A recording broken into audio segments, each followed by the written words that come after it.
kita persilakan, kita berikan kesempatan kepada Pak Osner untuk memberikan pemaparannya dari SMP Santo Yosef Belinyu. Baik, terima kasih Pak Kris. Selamat sore Romo, Bruder, Suster, Bapak Ibu semuanya. Untuk SMP Santo Yosef Belinyu kami baru mulai mengumpulkan hal-hal yang mau kita masukkan di dalam naskah akademik nanti. Untuk menyampaikan tentang apa yang sudah kami kumpulkan ini, mungkin saya persilakan Pak Eko.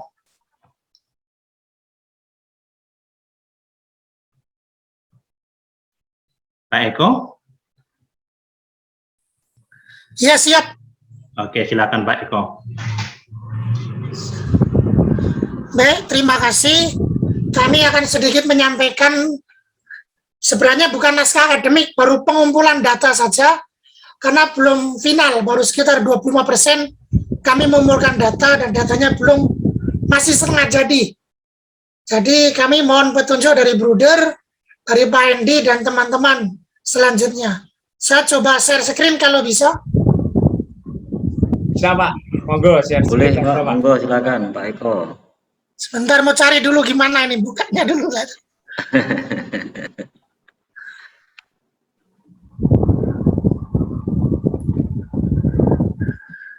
Bukanya di mana ntar ya doi. Filenya dibuka dulu Pak, ya udah. Oh, filenya dibuka dulu ya? Ini sudah, ya. Sudah, share Windows itu nggak apa-apa Pak. Silakan.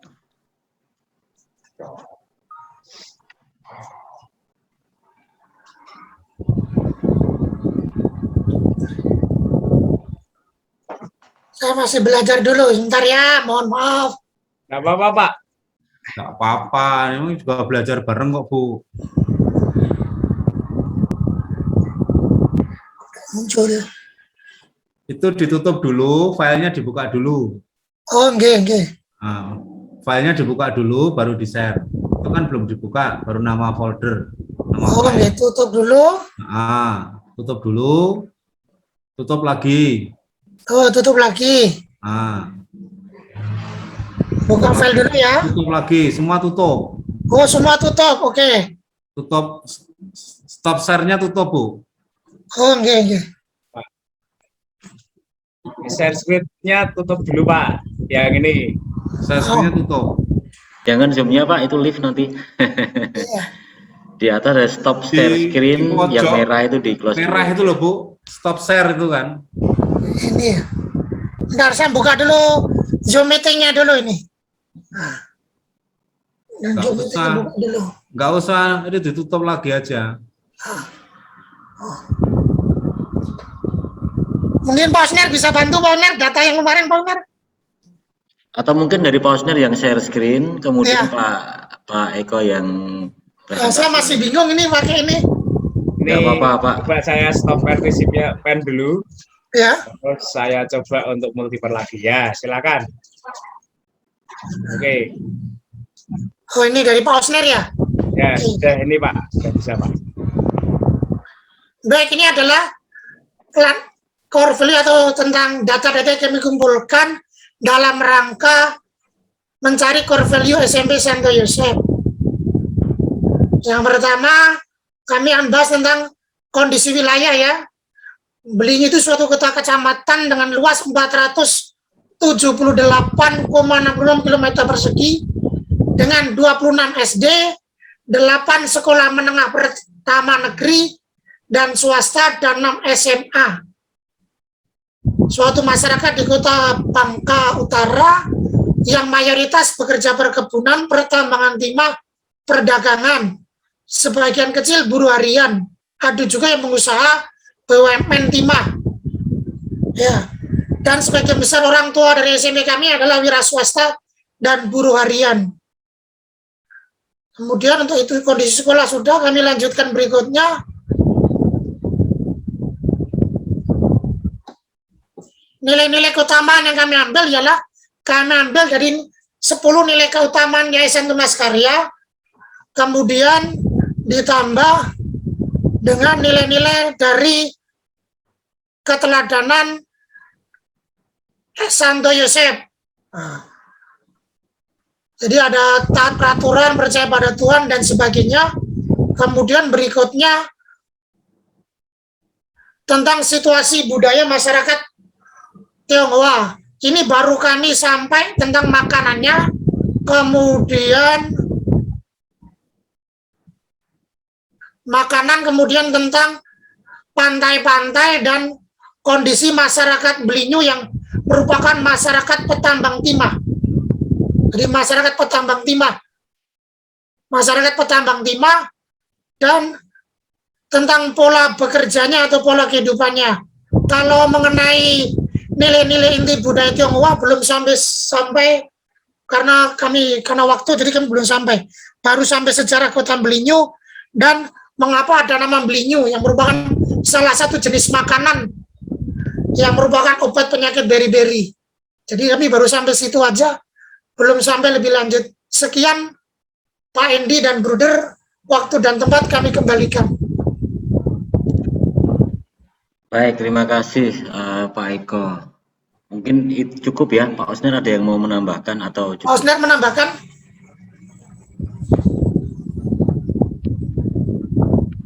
Mic-nya, Pak. Mic-nya Pak, ya, on mic-nya Pak, di unmute ya. Belum Pak Osner. Oh, Belum masuk, Pak. belum di terdengar. unmute Pak. Di bawah. Nah, Oh, di iya. bawah. Nah, baru. Oke. Mohon maaf. Ya, nggak Oke, apa-apa. baik Romo, Bruder, Suster, dan Bapak Ibu. Jadi seperti yang disampaikan Pak Eko tadi, itu yang kami coba kumpulkan untuk sementara ini. Jadi sama dengan tadi dari Regina Pacis, Belitung, bahwa dalam hal untuk mengumpulkan tentang terkait sejarah, dokumen-dokumen gereja, nah itu kami juga masih kesulitan karena seperti yang disampaikan tadi itu Pak Eko juga mengambilnya dari kita mengambilnya itu dari Google. Jadi belum ada satu sumber yang memang benar-benar kita yang benar-benar valid seperti itu. Nah itu mungkin nanti terutama tentang Santo Yosef sendiri, terus kemudian juga tentang budaya Melayu khususnya di wilayah Bangka. Lebih khusus lagi di Belinyu ini seperti itu. Jadi mungkin semoga dalam waktu dekat akan kami dapatkan informasi-informasi tentang itu. Itu saja mungkin. Terima kasih Pak Kris. Selamat sore untuk kita semua. Baik Pak Osner, terima kasih. Perjalanan masih panjang Pak Osner ya. Selamat berjuang. Nah kemudian kami kepanggil kembali untuk menyampaikan sharingnya dari SMP Budi Mulia. Bu Indri sudah bersama dengan kami. Bu Indri, tadi ada tulisan Bu Indri ya di sini, tapi kok? Atau mungkin dilanjut lagi. Kami panggil ulang kembali untuk SMP swasta Immanuel Tebing. Atau dua ini tidak ada? Mungkin Baiklah kalau jaringannya, begitu. Pak. Iya, mungkin jaringan terpental-pental. Di sini juga hujan biasanya juga lancar, begitu. juga gagrek juga. Iya, benar-benar. Baik, untuk selanjutnya Suster aja. Ini Suster ini sepertinya sudah siap jiwa dan raga ini. Monggo kami persilakan kepada SMP Katolik, SMP swasta Bunga Mawar. Monggo, Tadi sudah resen, setelah itu. Iya. Resen terus.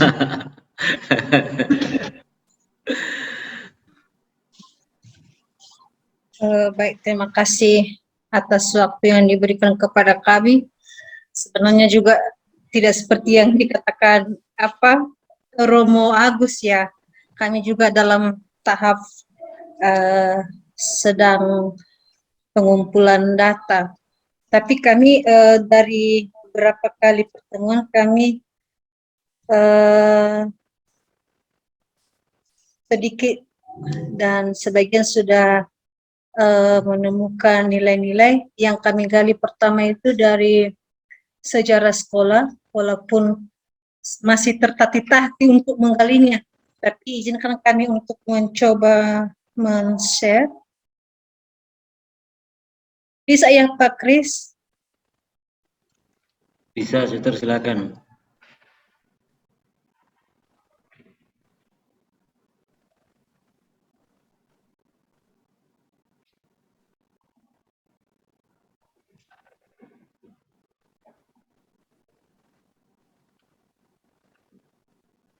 Baik, terima kasih. Kami mulai pertama.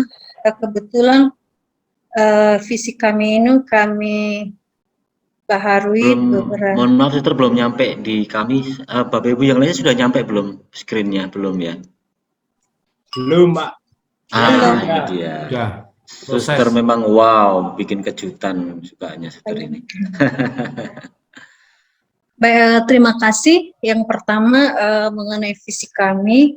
Visi kami ini di tahun yang lalu kami mencoba untuk merevisinya. Jadi visi kami sekarang ini terwujudnya sekolah yang unggul dalam prestasi, beriman, berkarakter, dan cinta lingkungan.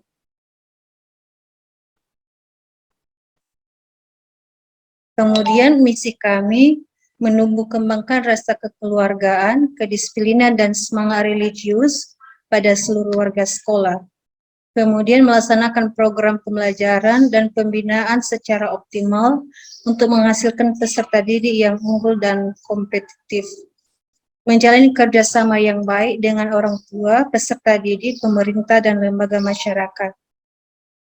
Menumbuh kembangkan kemampuan warga sekolah dalam menguasai iptek sesuai dengan perkembangan zaman. Kemudian mengembangkan budaya literasi bagi seluruh warga sekolah. Mengembangkan lingkungan sekolah yang bersih, aman, dan nyaman.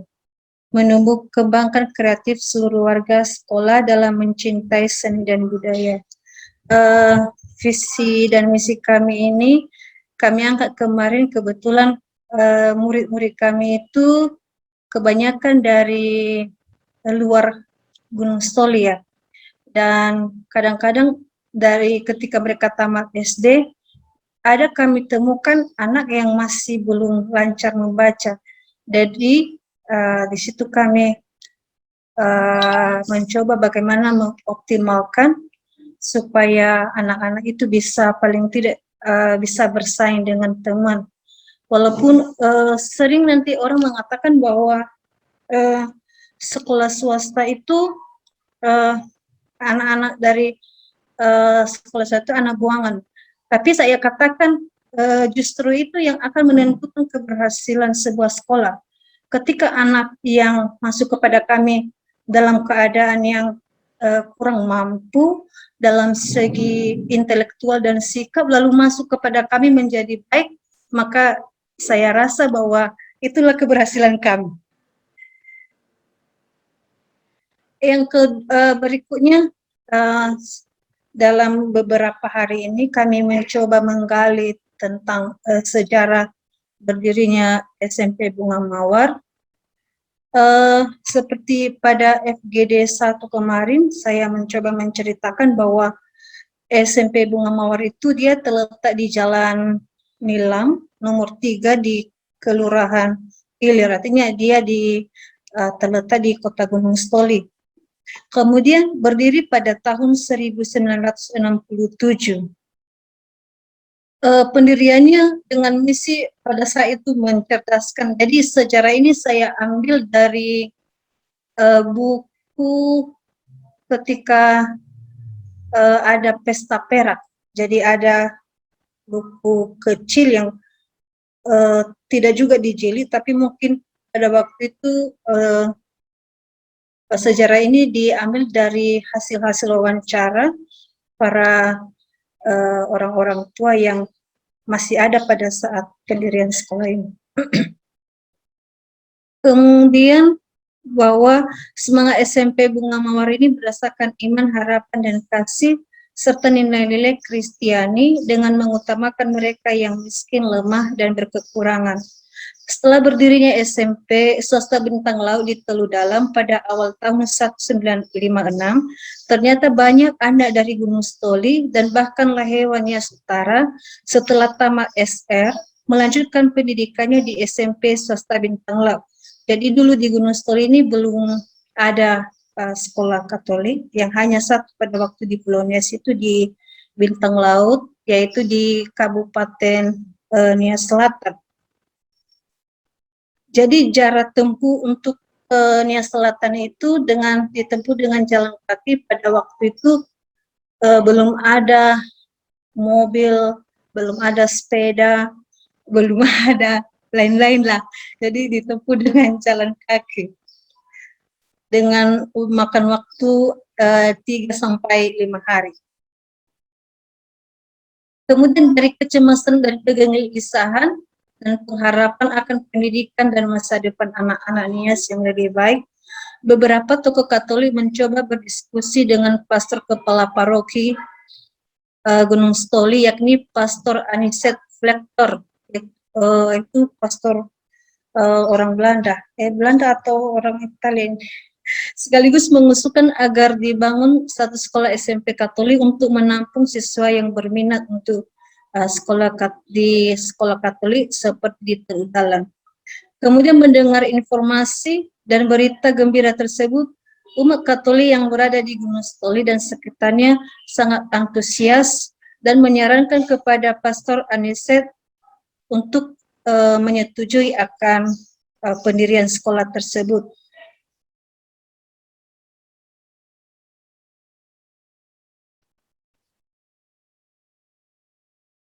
Setelah berdirinya sekolah, maka Bunga Mawar itu diberi nama Sekolah Bunga Mawar, lalu dia diberi makna logonya.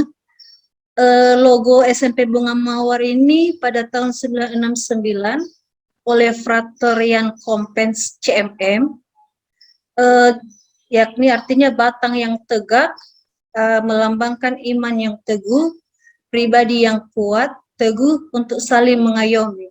Kemudian kuncup bunga, 2 pasang kiri dan kanan, pria dan wanita, melambangkan potensi anak yang terpendam dan akan mekar berkembang di bawah bimbingan orang tua, guru, dan masyarakat. Bunga yang mekar melambangkan kejayaan, kesuksesan, kemerdekaan manusia yang utuh. Warna hijau melambangkan pengharapan, kebijaksanaan. Warna merah melambangkan keberanian, cinta kasih, kekuatan, dan persaudaraan. Duri pada batang melambangkan disiplin diri atau kedisiplinan, tantangan, kesuksesan yang senantiasa dibarengi dengan tantangan. Maka dari sejarah itu, kami bisa menemukan nilai-nilai sekolah berdasarkan sejarah, yakni S4D, yaitu kerohanian, sanitas, science, sapienza, disiplin. Rohani, kesehatan, pengetahuan, kebijaksanaan, dan kedisiplinan.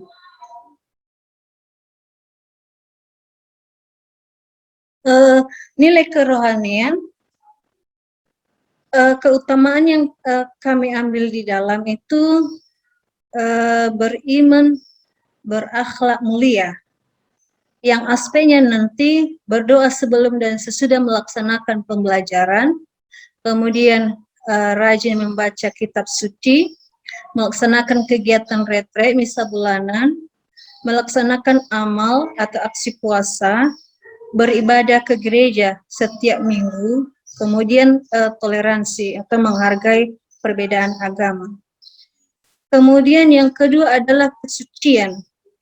Kesucian itu kami angkat peserta didik mengenal potensi dirinya, kemudian menyayangi sesama, rajin beribadah, merawat diri dan lingkungan sekolah, dan lingkungan di mana saja berada, bebas rokok, pornografi, narkoba, menjauhi minuman keras, menjaga tutur kata, menjauhi percabulan, dan tidak berpakaian transparan.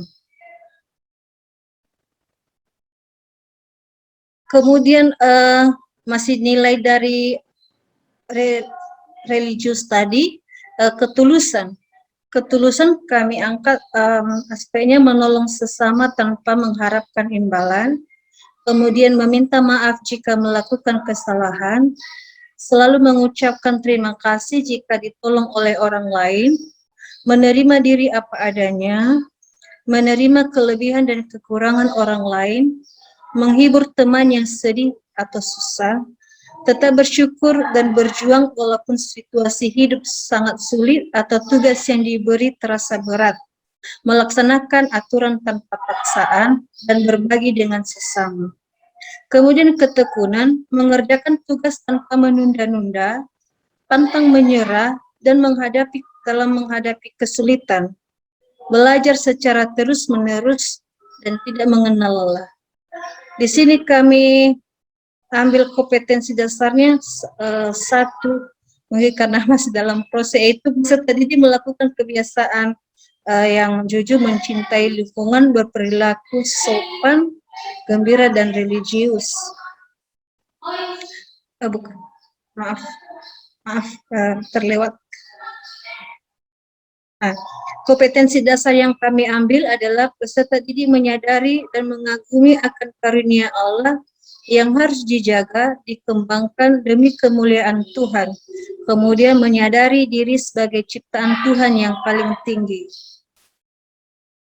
Kemudian sanitasi, kami ambil kebersihan. Keutamaan yang kami munculkan di dalam yakni kejujuran. Aspeknya berbicara benar atau apa adanya tanpa mengada-ngada atau tidak mengarang, membuat alasan yang mengada-ngada untuk membenarkan tindakan yang salah. Kemudian dapat dipercaya, menyampaikan informasi dengan benar, mengerjakan soal-soal ujian dengan jujur, dan menyelesaikan tugas secara mandiri. Kemudian mencintai lingkungan, kami angkat aspeknya menggunakan sumber daya sekolah, air listrik dengan baik atau menggunakan air secukupnya, menjaga kebersihan kelas, merawat taman sekolah, mengolah sampah agar berdaya guna. Kami angkat ini kebetulan kami sekolah Adiwiyata, dan ini menjadi program utama kami juga karena kami sedang juga berjuang untuk Adiwiyata untuk tingkat nasional. Kalau jadi melaksanakan bank sampah ini sedang dalam proses, memang yang nilai ini belum kami mulai. Masalahnya karena tidak ada yang, ketika pernah kami buat tidak ada yang menampung atau jadi akhirnya program itu mati. Kemudian membersihkan sanitasi seperti toilet, saluran air, wastafel. Mungkin yang ini juga belum terbiasa ya, karena juga belum. Memang ada anak sebagian yang kadang mau melakukannya, kadang anak juga agak susah untuk melakukannya. Kemudian tidak menempel bahan publikasi di sembarang tempat, kemudian tidak mencoret-coret dinding. Rapi bersih, berpakaian bersih rapi sesuai aturan sekolah, berpenampilan rapi, menyapu kelas dan halaman sekolah, menyusun jadwal harian pribadi. Gembira, ceria, dan sopan, ini kami gabung menjadi satu. Pertama, memberi salam, senyum, dan sapa kepada setiap orang di lingkungan sekolah. Jadi kemarin waktu kami bahas ini, bahwa penerapan ini nanti sebagian sudah jalan, sebagian akan dikembangkan lagi, bahwa memang nanti diharapkan juga guru akan melaksanakan bukan hanya yang dituntut siswa, tapi juga seluruh warga sekolah. Guru menyambut kedatangan peserta didik, mengucapkan salam hormat kepada guru sebelum dan sesudah belajar, hormat dan menghargai sesama, peduli, memberi pujian kepada teman, bangga dan menjalin komunikasi yang aktif dengan teman dan guru. Kemudian nilai Sanchez, ini belum selesai sebagian, hanya baru pengetahuan bagian intelektual. Rasa ingin tahu yang tinggi, mengontrol emosi, rajin membaca buku, mampu mencipta, berpikir kritis, dan mampu memecahkan masalah yang dihadapi. Kreatif, inovatif, mendesain pembelajaran sesuai kebutuhan anak, Jadi ini juga yang dituntut nanti gurunya, karena nanti untuk pengembangan pengetahuan itu tentu juga dari guru bagaimana dia mendesain rencana pembelajarannya sehingga pengetahuan yang disampaikan cepat diterima oleh peserta didik. Kemudian anak menerima pengajaran dan bimbingan dari guru. Anak mampu mempresentasikan hasil karya di depan kelas. Nilai kebijaksanaan. Nilai kebijaksanaan yang kami ambil keutamaannya itu sabar, sederhana, rendah hati, bertanggung jawab, solidaritas, persaudaraan. Yang sabar membimbing anak hingga menyelesaikan tugas dengan tuntas. Kemudian ada komitmen dalam menjalankan tugas. Sederhana, mendengarkan arahan yang disampaikan guru, kemudian menerima ketika ditegur atau dikoreksi tentang kesalahannya. Kemudian bertanggung jawab, kami ambil aspek melaksanakan kesepakatan yang telah disepakati bersama. Solidaritas, peserta didik saling membantu bila ada teman atau orang lain mengalami musibah atau kesusahan. Kemudian menjenguk teman yang sakit atau mengalami kemalangan.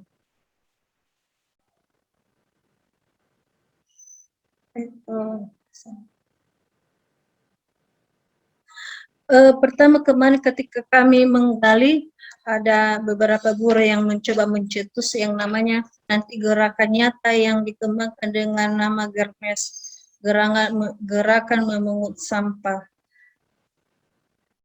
Membiasakan gerakan memungut sampah baik di lingkungan sekolah maupun di luar sekolah, dengan harapan membiasakan pola hidup bersih, sehat, dan mencintai lingkungan.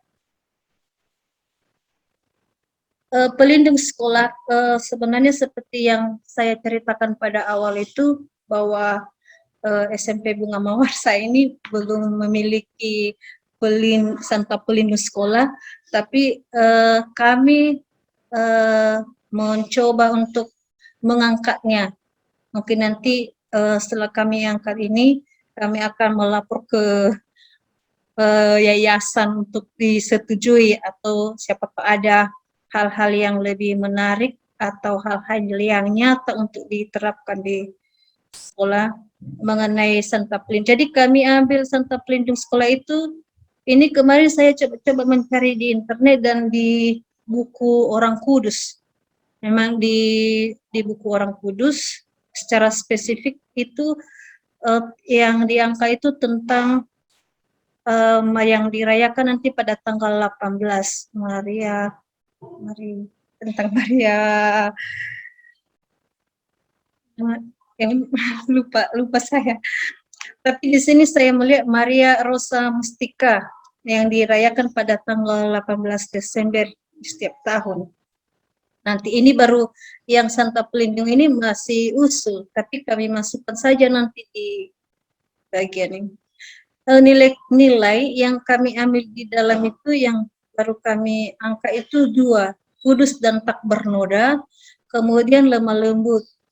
Keutamaannya taat pada kehendak Bapa, kesetiaan, kesucian, kemudian berpasrah kepada Tuhan, belas kasih, kemudian menolong, rendah hati, sabar, tabah, murah hati, dan keibuan. Kemudian masuk pada budaya lokal atau tradisi di Nias. Memang kami kemarin mencoba apa sih yang menjadi tradisi.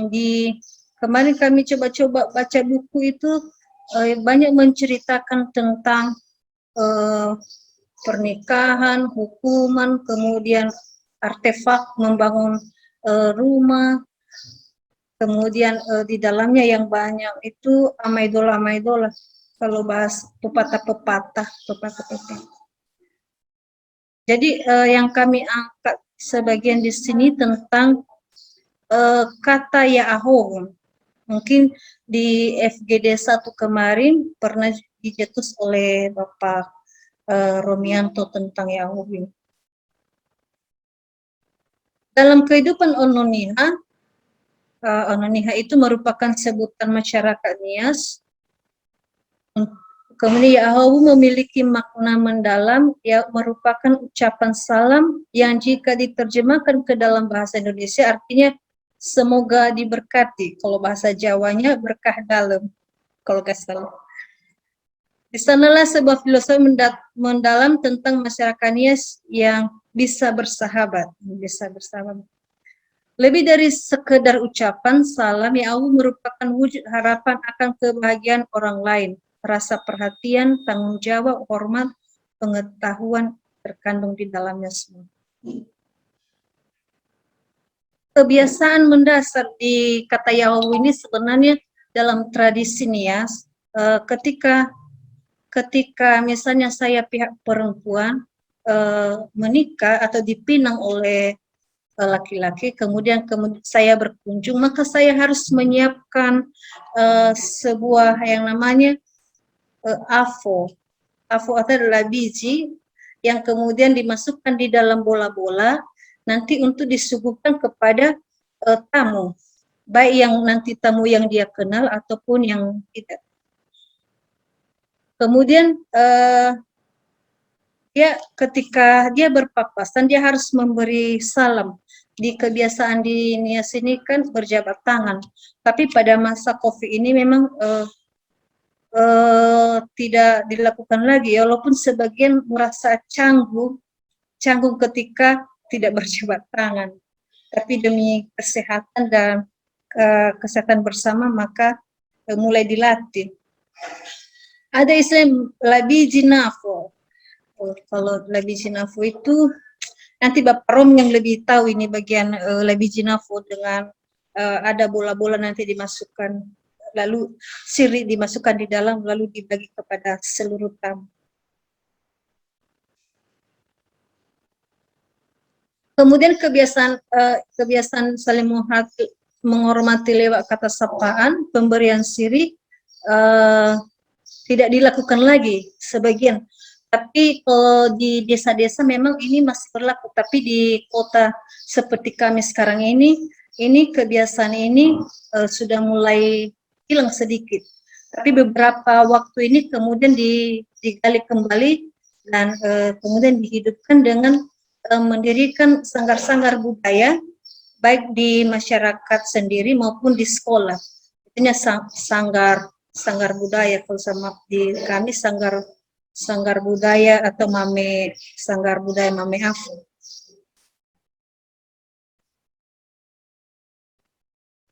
Kemudian filosofi budaya yang kami angkat,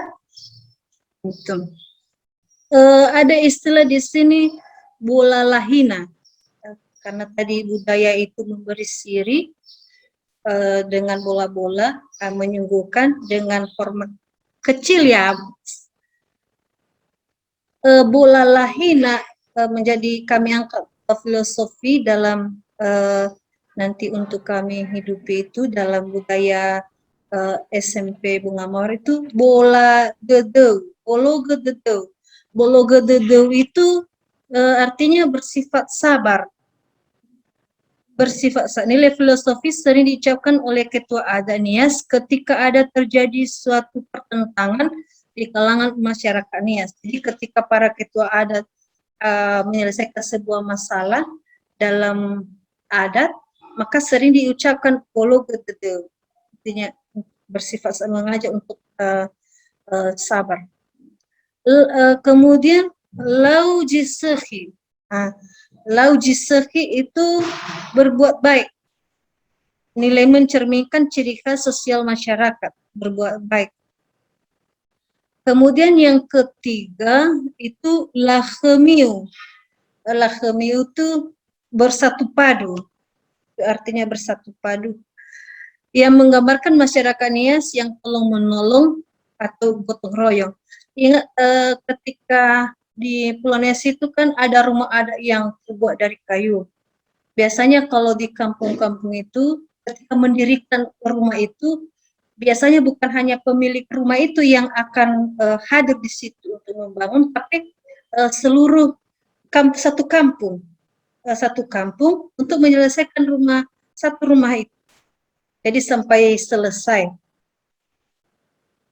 Kemudian hino delau, artinya semasih mampu. Artinya di sini diperlukan sebuah perjuangan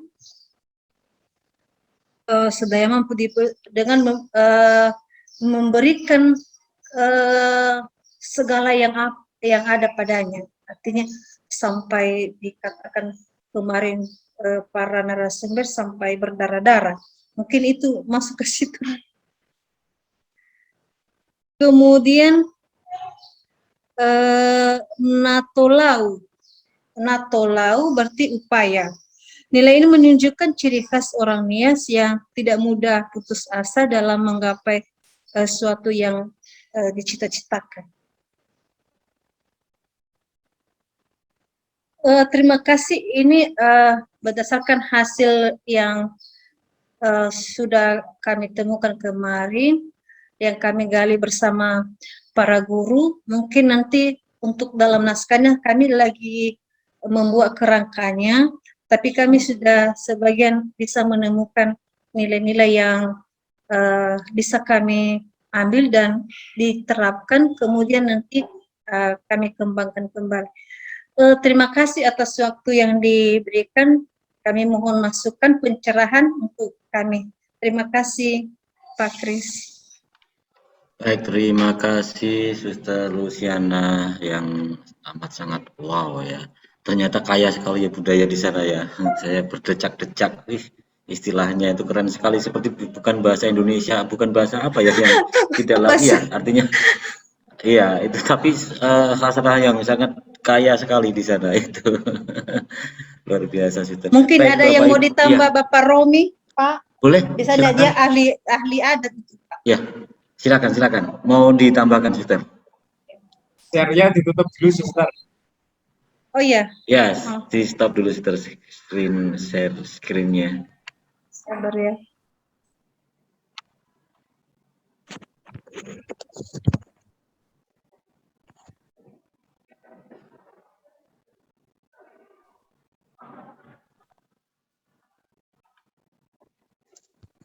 Baik, silakan langsung saja Suster yang mau menambah. Baik. Oh, mau share lagi ya? Enggak. Sebentar saya mau matikan tapi kok enggak. Udah. Oke, sudah Suster. Ya. Oke, baik. Terima kasih Pak Kris. Selamat sore, Romo, Suster, Bapak dan Ibu. Ini mungkin hanya menjelaskan beberapa yang mengenai istilah-istilah di Nias, yang filosofi yang disampaikan oleh Suster tadi. Ini mengenai sirih, yang itulah nafo. Kalau di bahasa Indonesia itu sirih itulah kata istilah nafo sama kita di Kepulauan Nias. Kemudian labiji nafo ini artinya ungkapan kepada seseorang untuk membuat atau meramu sirih itu untuk menjadi satu, karena sirih kan ada di kita di Nias ada 5 bahannya, sehingga baru diracik, sehingga itulah meracik itu katanya labiji nafo, artinya diberikan tugas kepada seseorang. Jadi sirih ini dulu satu-satunya adalah suguhan bagi masyarakat Nias yang paling utama, ya, yang paling utama pada zaman dulu. Jadi mungkin di zaman-zaman akhir ini hanya kalau ada pesta pernikahan, yang disitulah nampak dia. Tetapi beberapa desa-desa sekarang masih, makanya sirih ini yang mempersatukan sesaudara yang di kampung maupun apa famili yang datang. Misalnya saya nggak punya, ya datang ke tetangga sebelah rumah saudara, ya kita disuguhkan di situ, ya, akhirnya kita juga makan sirih di situ. Jadi makanya paling berharga lah nafo ini. Isinya apa aja Pak tadi Pak? Maaf Pak. 5 tadi isinya apa? Kan ada kalau di Jawa itu namanya nginang gitu ya. Ada gambir, injet, tembakau gitu. Itu isinya apa? Saya penasaran nih Pak. Sama juga sih, gambir, tembakau, kemudian pinang, kemudian kapur, udah berapa ya? Udah 5 ya? Ya, itulah isinya. Sama juga di sana sama kita. Nah, Terus kalau maaf ya Pak, ini yuk. karena saya sangat tertarik ini Pak. Ah, Kalau untuk pakecoan apa jubang itu ya, ludah merahnya dibuang di mana itu? Ditelan. Tempat khusus nggak? Oh, ditelan. Ditelan. Oh, ditelan ya. Yang Buang sudah juga. yang sudah lama-lama ini udah mengkonsumsi lama itu pas makan pertama itu ya ditelan terus, nggak lagi dibuang. Hanya yang kalau yang pertama ini yang baru memulai ya kadang air pertama itu ya harus dibuang karena kadang-kadang bisa pusing Iya, iya, kita iya. dibuatnya. Itu yang membedakan ternyata. Iya, iya, Gitu. iya. Terima kasih, Ya. terima kasih, Pak. Luar biasa. Yuk, Pak Lanjutkan, Egi. lanjutkan. Saya tadi penasaran soalnya. Ini hal yang luar biasa. Nah, akhirnya karena adanya sirih itu muncullah bola. Bola. Mungkin kalau bahasa Indonesia bola itu ya bola kan. Tapi sama kita ini di sini bola semacam bakul lah, bakul tempat sirih ini. Itulah namanya bola lahina itu tadi. Jadi dipanjangkan namanya bola lahina. Kadang-kadang kalau disuguhkan kepada tamu, nyai keda bola lahina, artinya ini sirih bersama dengan bola. Jadi kalau di pesta itu untuk pihak paman, yang penting famili atau ketua-ketua adat, jangan suguhkan sirih ini kalau nggak ada bola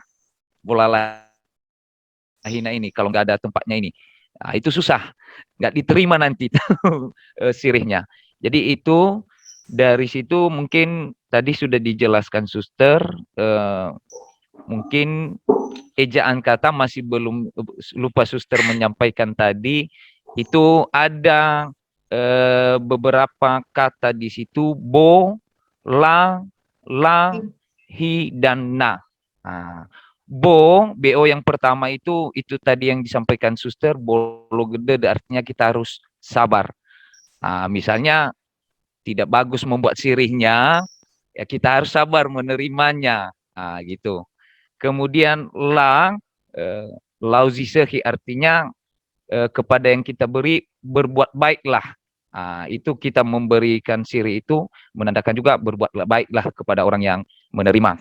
Kemudian lahemiu yang kedua lahemiu artinya ini harga diri ya, harga diri kita. Kalau kita tidak menyuguhkan sirih juga ya nggak enak. Pada masa dulu itu kan nggak enak kalau misalnya sekarang di adat kita ada pesta nggak ada sirih, ya sepertinya nggak wah lah pesta itu, gitu. Kemudian hinodela artinya semasih kuat, semakin mampu lakukanlah. Makanya yang terakhir tadi natol artinya kalau kamu bisa, masih bisa lakukanlah.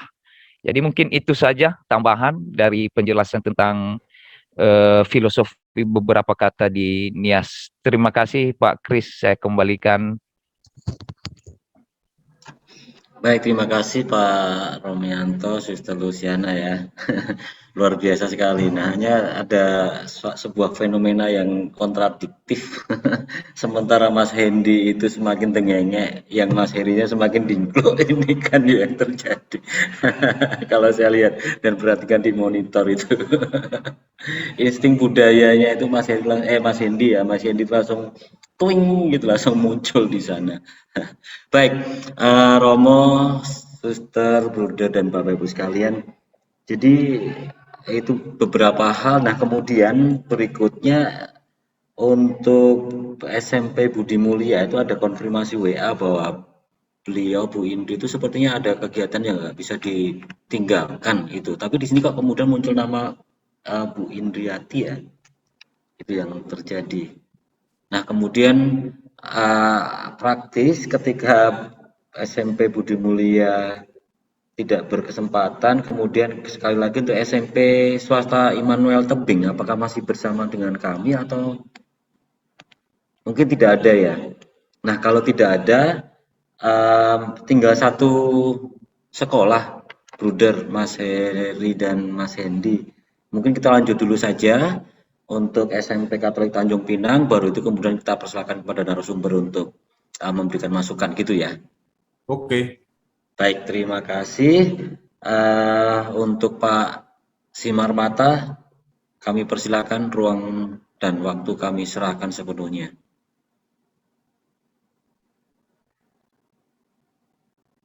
Pak Simarmata. Baik. Baik, terima kasih, Bruder, Pastor. Mohon maaf nih, pada sebelumnya saya belajar dari Pak Heri, Pak Kris. Ini, Bruder, kami masih tahap penjajakan dan besok baru mulai untuk pertemuan dengan Bapak Ibu Guru.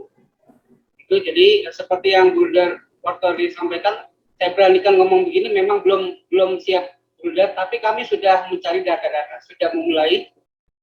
Terus yang kedua, Bruder, mohon maaf, saya belum bisa berpikir dengan normal karena baru saja saya berduka. Saya sudah mengarah ke sana, tapi otak saya belum bisa untuk memulai. Tapi tim saya sudah mulai bekerja. Jadi mohon maaf kali ini saya belum bisa paparkan. Tapi ada hal-hal yang mungkin bisa sampaikan, Bruder, Pastor dan Bapak Ibu sekalian, yang mungkin bisa ditanggapi nanti. Yang pertama, di sisi penggalian potensi atau budaya setempat. SMP Katolik yang berada di kota Tanjung Pinang, yang notabene-nya satu Pulau Bintan namanya, ada 2 kabupaten, Bapak Ibu, yaitu Kabupaten Kota Tanjung Pinang yang sekaligus Provinsi Kepulauan Riau. Kemudian ada Kabupaten Bintan, ibu kotanya Kijang. Jadi satu pulau ini ada 2 kabupaten. Nah, SMP Katolik Tanjung Pinang satu-satunya yang berada di kota provinsi ini.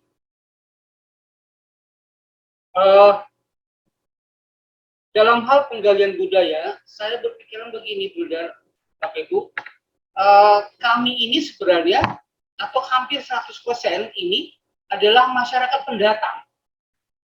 Dan siswa kita itu mungkin 1% tidak ada ya, artinya putra daerah itu yang masuk ke sekolah kita. Nah, mohon dibantu nanti bagaimana caranya kami menggali budaya ini. Mungkin kemarin saya sudah pernah sampaikan di sini, apakah yang mau kita gali budaya asal kita sendiri, yang notabene-nya ada 3 besar etnis yang ada di situ di sekolah kita, yaitu Tionghoa yang lebih besar, mungkin sekitar 50% atau 60%. Yang kedua, Flores. Flores itu dari Indonesia bagian tengah ya, Nusa Tenggara Timur dan Flores begitu. Kemudian dari Sumatera Utara. Nah, 3 etnis ini yang lebih besar yang berada di sekolah kami. Nah, kemudian sementara budaya setempat itu adalah budaya Melayu. Budaya Melayu yang notabene-nya memang betul-betul sangat fanatik, Bruder Romo. Sangat fanatik. Kemudian kita berhati-hati sekali untuk menggali budaya ini. Kita mungkin maksud baik, tapi mungkin bisa salah diartikan sama mereka. Nah, ini yang perlu saya perlu ditanggapi atau dikasih masukan nanti, karena budaya di sini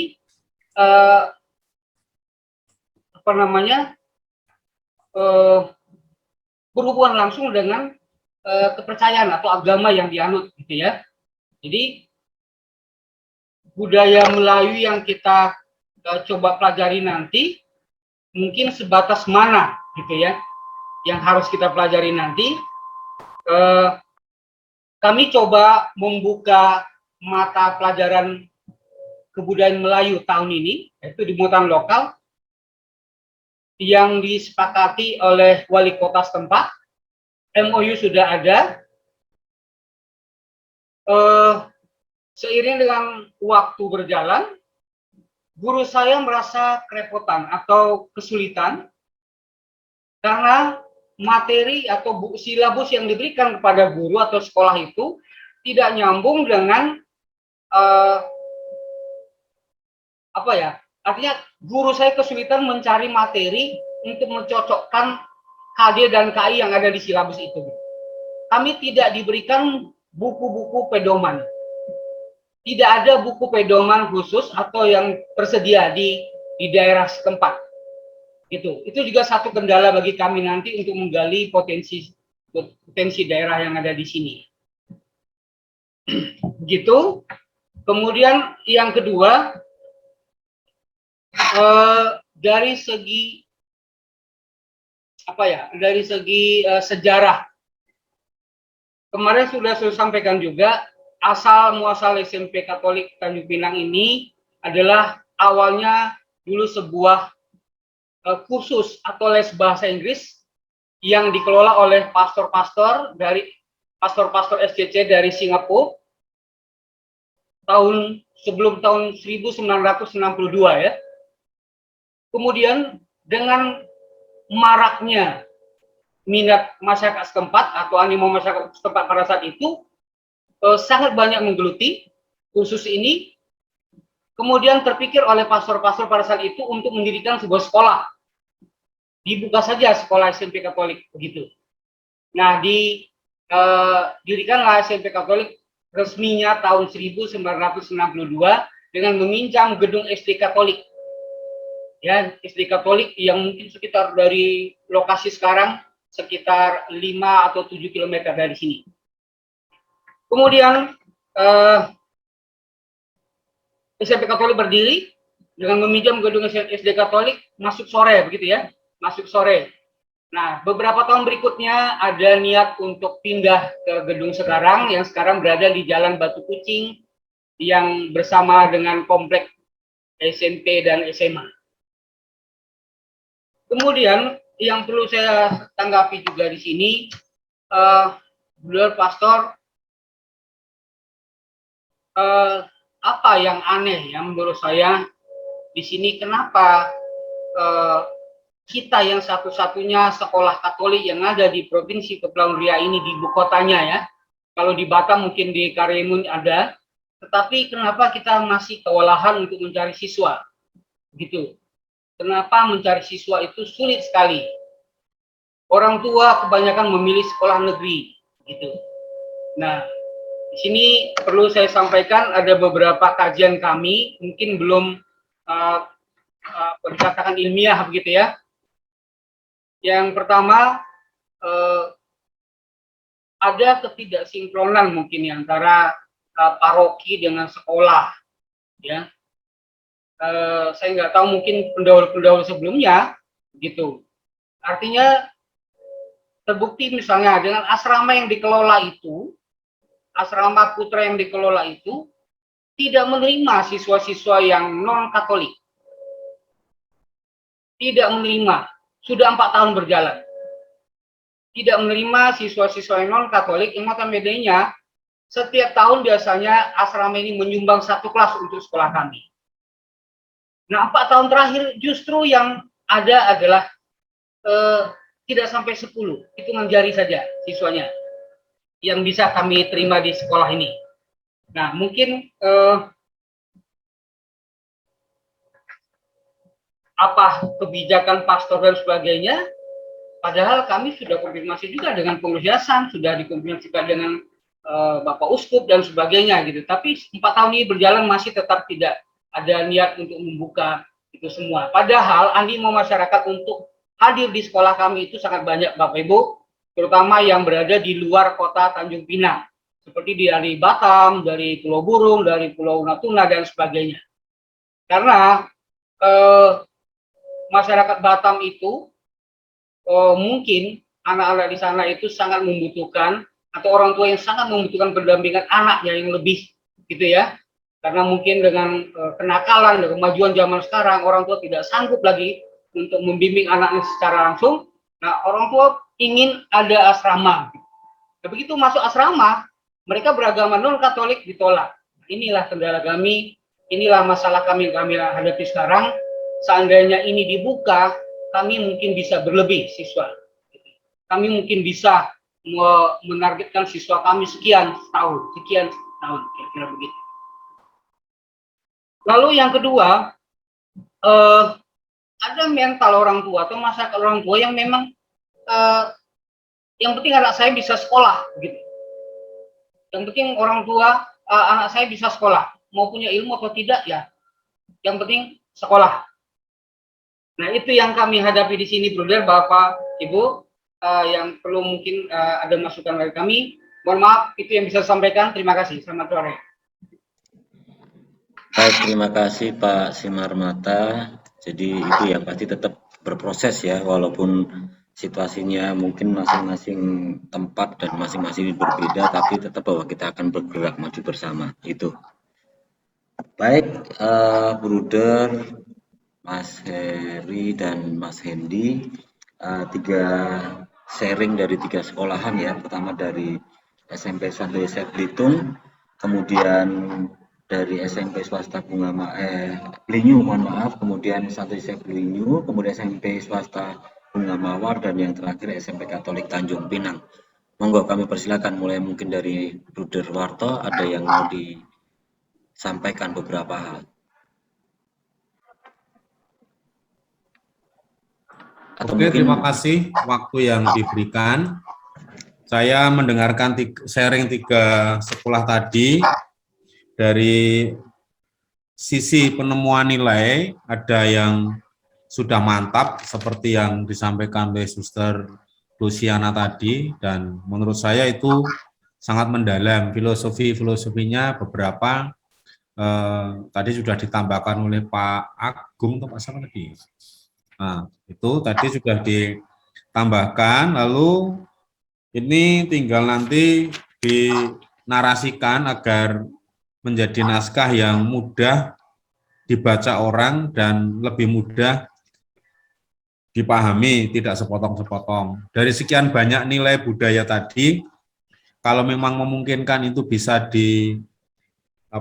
dimasukkan, diintegrasikan ke dalam banyak bidang persekolahan ya boleh, tapi kalau dirasa terlalu banyak nilai yang akan dilaksanakan ya prioritaslah mana yang kira-kira menjawab kebutuhan anak-anak. Kemudian yang dari Pak Eko tadi juga sudah banyak menyampaikan terkait nilai-nilai dari ketiga, lalu dari Pak Simarmata di SMK Tanjung Pinang, ini kan juga sangat baik. Komentar saya yang pertama adalah untuk merumuskan naskah akademiknya ini masih butuh waktu dan keseriusan. Nah, kami harap nanti sebelum tahap berikut, syukur sempurna. Andaikan belum sempurna ya nggak apa-apa, kita sudah punya pijakan, sudah punya dasar untuk menyusun kurikulumnya, karena di tahap berikut sudah ganti acara, ya, sudah ganti acara. Itu, mohon ini di bagian ini naskah akademiknya ini betul-betul diperkuat, disepakati, lalu nanti bisa digunakan sebagai dasar. Dilihat dari perkembangannya, pertemuan pertama kemarin itu di kelompok ini, di ruang Zoom ini hampir semuanya mengalami kebingungan, apa itu nilai yang saya cari, di mana sejarah berdirinya sekolah pun hampir semua mengatakan tidak tahu. Suster Luciana yang sekolahnya sudah berdiri lama aja juga cerita nggak tahu kok ada sekolah di situ, sejarahnya seperti apa, latar belakangnya seperti apa. Tapi hari ini ada banyak kemajuan yang luar biasa, semua sudah menginventaris nilai-nilai yang ditemukan. Soal itu belum diramu, ditata, dirapikan menjadi sebuah tulisan, bagi saya itu sih oke-oke aja, lebih mudah lah untuk membuat tulisannya itu. Menurut saya begitu. Lalu yang kedua, terkait nanti Mas Hendy yang bisa memberi komentar lebih panjang. Terkait SMP Kanisius Tanjung Pinang, di kelompok Ismaya ini, konsorsium ini ada 2 sekolah yang karakteristiknya sama persis seperti miliknya Pak Simamarta ini. Yang satu itu miliknya Suster Yayasan Bunda Hati Kudus Medan. Ada punya sekolah di Riau yang nama daerahnya itu Kota Batak. Tempatnya di Riau, namanya Kota Batak, muridnya semuanya orang Batak, dia tinggal di tengah-tengah budaya Melayu. Nah, kemarin Mas Hendy bisa memberikan catatan apa yang bisa kita lakukan agar kita nyaman dengan lingkungan, lingkungan juga nyaman, harmonis dengan kita. Nah, ini persis Pak Simamarta kebetulan ini di Tanjung Pinang. Murid-muridnya semuanya orang perantauan, tinggal di tengah-tengah budaya kampung Melayu, orang Melayu. Nah, ini kan pasti juga ada sesuatu yang baik yang harus kita sadari, kita bangun bersama dengan lingkungan. Terkait dengan asrama yang tadi Romo, Pastor menetapkan hanya menerima yang Katolik saja, ya memang Pak, kalau selama kita tidak bisa memberikan pelayanan sesuai dengan agama dan keyakinan, memang nggak masalah, memang seperti itu. Daripada nanti kita menerima mereka yang tidak beragama Katolik, tapi kita tidak bisa memberikan pendampingan sebagaimana mestinya, nanti malah kita keliru. Memang mungkin dari sisi jumlah siswa tidak ideal. Itu kebijakan yang baik daripada kita mengatakan menjual bakso, menjual sate, menjual tongseng, menjual nasi goreng, menjual seafood, makanan lauk pauknya macam-macam. Tapi setelah sampai di asrama ternyata menunya hanya nasi goreng. Kita tidak bisa menyajikan yang lain. Sementara banyak anak yang butuh sayuran, ada yang senang seafood, ada yang senang ini dan itu. Paham ya saya maksud ya? Saya kira itu yang harus kita pahami kebijakan Romo itu. Pasti Romo juga tidak punya kemampuan yang baik untuk bisa melayani semua kebutuhan dan kepentingan. Itu saya bisa paham karena kami juga punya asrama yang karakteristiknya sama persis yang disampaikan oleh Pak Simamarta. Begitu tanggapan saya. Sekali lagi untuk ketiga sekolah ini masih harus banyak berjuang untuk merumuskan naskah akademisnya. Begitu Pak Kris, waktu saya kembalikan.